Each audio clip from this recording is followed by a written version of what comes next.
Hey yo guys, how's it going?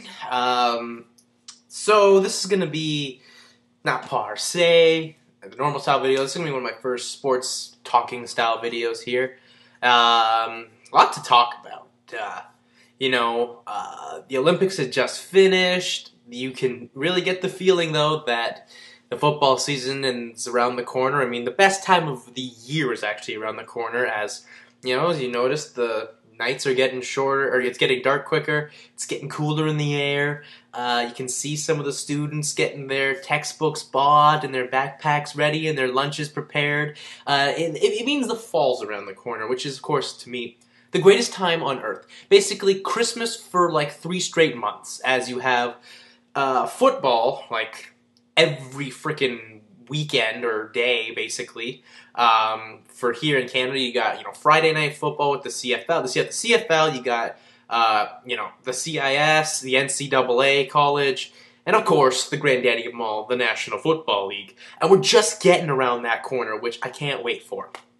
I guess before we get to the football talk, because a lot of thoughts on the NFL and football related things. I guess we should give my overall thoughts on the Olympics. I thought the Olympics actually was a really, really well put together event. I know a lot of people in England actually had some worries that maybe Britain couldn't pull it off. I thought they did a fantastic job. All the events seemed very well organized, and there was no hooliganry, well, except maybe in the 100-meter dash final where Usain Bolt almost got hit with a bottle, but thank God someone tackled him, this person, and he got arrested. And I guess that's really where I'll start with this whole thing. I thought obviously to me, highlight of these Olympics was Usain Bolt, proving that he may be one of the greatest he definitely is the greatest sprinter of all time, and maybe one of the greatest athletes of all time. Setting a new Olympic record in the 100-meter dash. The Jamaicans sweeping the 200-meter, and then of course all those guys in the 400-meter setting a new world record and just absolutely obliterating it. And Bolt just proved, he had a lot on the line. A lot of people doubted him. He did hurt himself before the Olympics, and he just proved all those people wrong and proved that he's the greatest athlete ever. And I believe he's been in now 2 Olympics, and he's got all his medals are gold. I mean, that guy's doing great things for a country like Jamaica, which has so much heartache and so much pain and so much political unrest and stuff like that. And just for those past 2 weeks to see that was absolutely fantastic to see for the island. But like I said, the Jamaicans dominated the 400-meter relay, and I guess my going next would be, did England forget that Canada was a part of the Commonwealth? Like, we got fucked. Canadians got fucked in 2 sports. First of all, the women's soccer team absolutely got hosed in the semifinal match to see who would go play Japan in the gold medal game. And, the Norwegian ref, I'm like, well, first of all, Norway, you're supposed to be neutral. What happened to that? Dropped the ball. And then, the goaltender for Canada got called for holding the ball too long, which I don't think's ever been called in the history of soccer. And, it leads to a free kick inside the box, which, isn't unjust. And then it leads to the ball deflecting off the wall and hitting one of the Canadian defenders in the hand.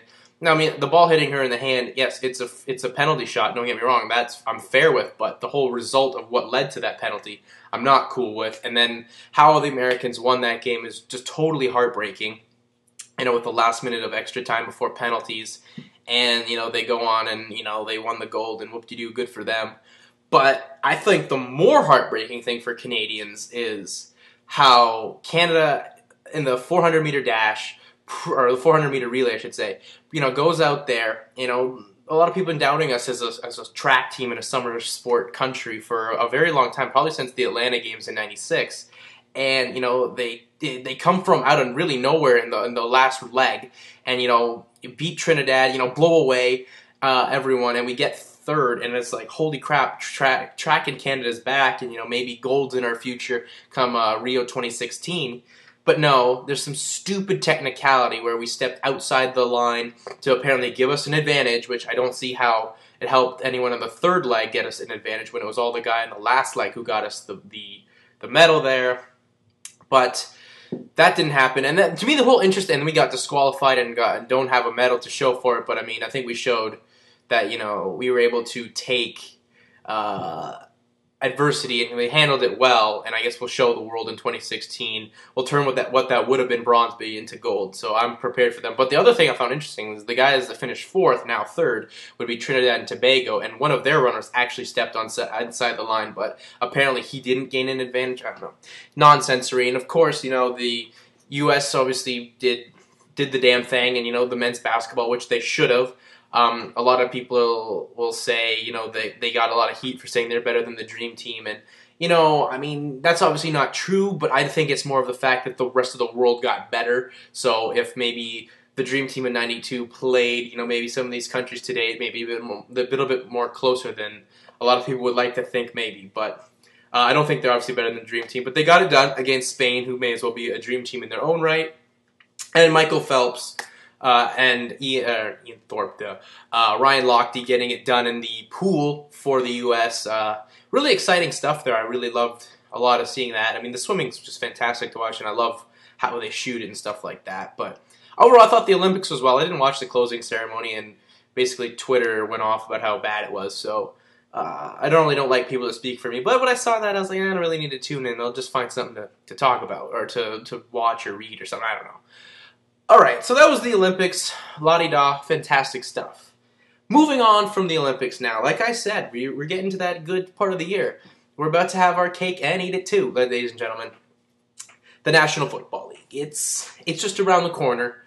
I mean, of course, the biggest story right now in the NFL is the Miami Dolphins releasing Chad Ochocinco after he headbutted his wife. Yeah, Chad must have... And it's never cool to put your hands on anyone, but I guess he thought he may as well think he's one of the Wild Samoans and headbutter. But, you know, not a cool situation. I don't condone his actions at all. You should never, ever, no matter how bad or how much of a bitch this girl can be to you, you put your hands on her.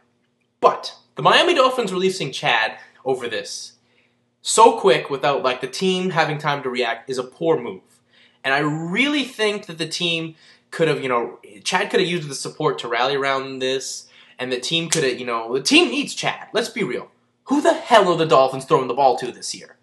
Like, is Tannehill's girlfriend going to play receiver this year? Because that's the only person I see catching anything for the Miami Dolphins. Like, their offense for the Dolphins is going to be suspect. I mean, if Reggie Bush shows up what he did at the end of last year, like, maybe they have a chance to win more games than I'd like to see them win, but it's going to be really, really...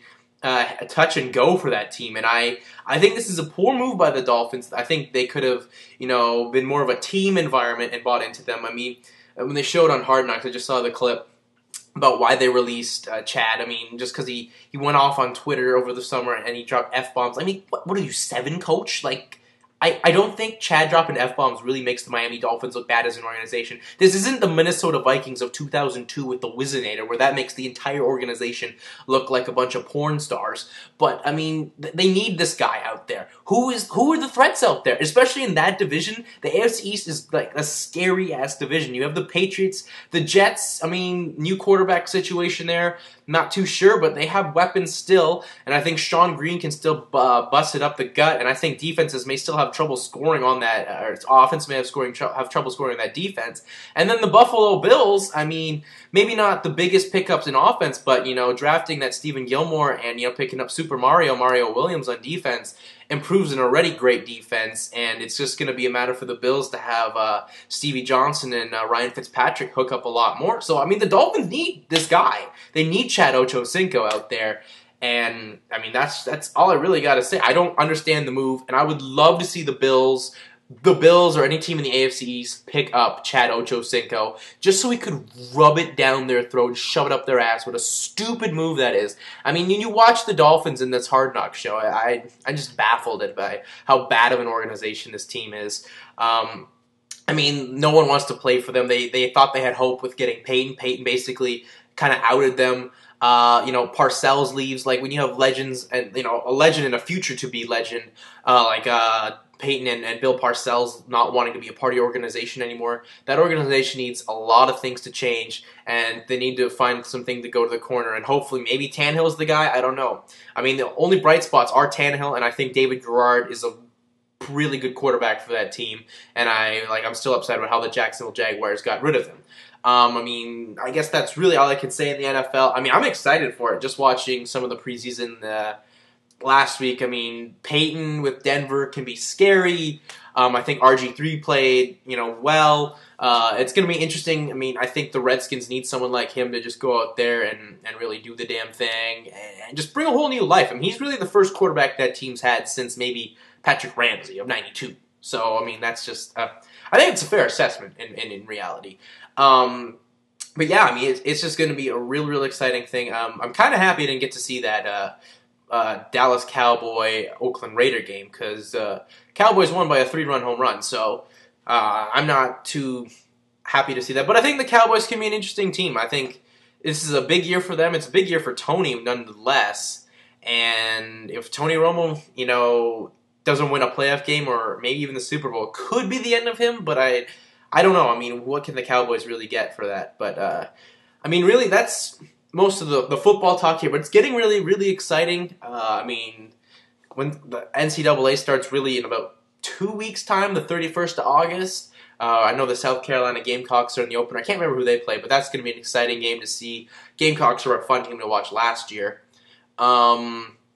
And I guess lastly, I'll just move this over to mixed martial arts. I saw the UFC has released their next Fox card, and I'm like, this is what you've been needed to do with the Fox shows since the first one. I mean, the first one was, I think, the perfect way to introduce fans that never really seen MMA.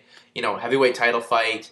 When you say heavyweight title fight, you're going to get viewership nonetheless, no matter what sport it is, wrestling, boxing, MMA.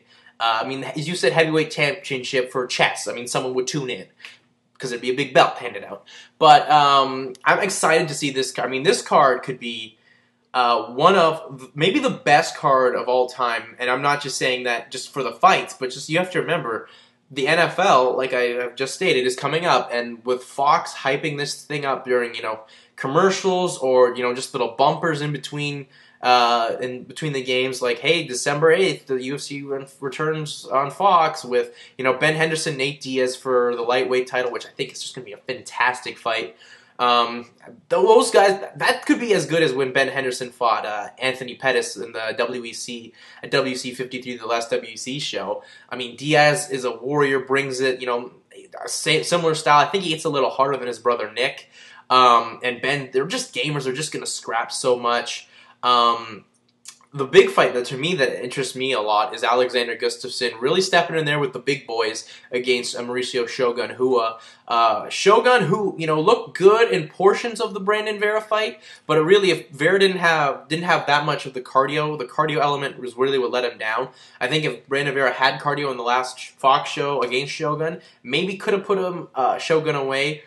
He'd had to knock him out. He almost actually clipped him. He clipped him really good a couple of times and could have maybe knocked him out there, but I didn't really see him having the gas to it. But I mean, there's that. With Shogun also has cardio issues as well. And I think if Gustafsson fights the same style of fight that John Jones does, because a lot of people are comparing the two of them just on their size and reach, Gustafsson can get the victory, and I think he looked well enough in just getting the decision victory over Thiago Silva in Silva's return to the UFC back in, I believe it was March or April in Sweden, which was a big deal. So, I mean, that's a big fight. There's another one on there that I actually cannot remember at this very moment, but that fight is just going to be another very good fight that I was absolutely super impressed with. But more so, there's a title fight on there, 3 crucial fights for this show, and I think it's going to pay off very well in the long run for the UFC. But yeah, like I said, sports is about to get super good. You got, like I said, NCAA, CIS, NFL, CFL, the baseball playoffs are starting.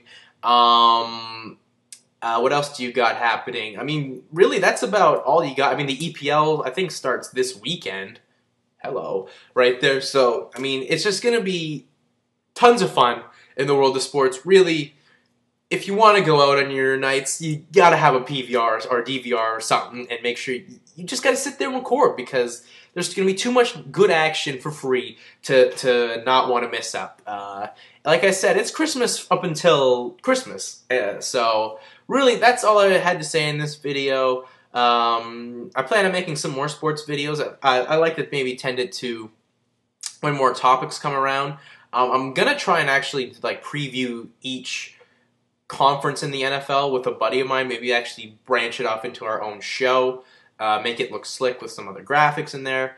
But I have to get a commitment from him as well. I have another idea for when October rolls around and ESPN brings back the 30 for 30 series. I've seen the trailer for the new season about like 10 times. I'm just so amped for that to come back. And I plan on, giving my thoughts on the documentaries that air. So October 2, they air their first one called Broke, about, athletes losing money. And there's only, like, really two that are coming out right away that I really, really want to see. The one called 979 about the 100-meter finals of the 1988 Seoul Olympics in South Korea between Ben Johnson and Carl Lewis, and how Ben got caught for doping, which was probably the darkest moment in Canadian sports history. And then the Bo Jackson one, which is, Bo's just like, maybe never won a championship with either team he played for in either sport, but I mean, he's just such a big impact in sports in the 20th century. So I plan on maybe giving my thoughts on those, and I know TSN's going to be doing like their own 30 for 30s, but with the CFL, so maybe I'll give my thoughts on that, especially because around that time, Grey Cup will be approaching, the 100th Grey Cup. So really, that's it for me. I'm out. Peace.